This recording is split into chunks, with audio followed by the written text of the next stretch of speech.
Noah és el fill petit del rellotger Leopold i la seva dona Dora. Viu amb els seus germans, Joel i Hannah, a Cracòvia. No és un nen normal. Viu al seu món. No parla ni sembla sentir. Per alguns és idiota, pels altres simplement diferent. És l'any 1939 i els alemanys acaben d'invair Polònia. Molts creuen que l'odi als jueus dels nazis és cert i temen per les seves vides. Però d'altres, com el germà petit de Dora, Avi, estan convençuts que amb els alemanys estaran millor. Però en pocs dies es fan evidents els plans dels nazis.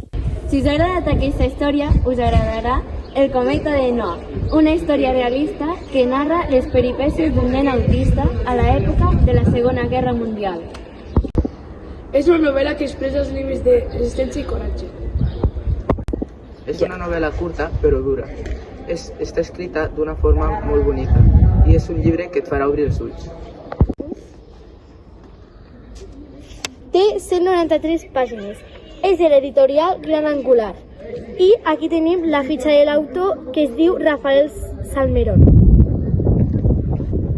I aquest és el llibre.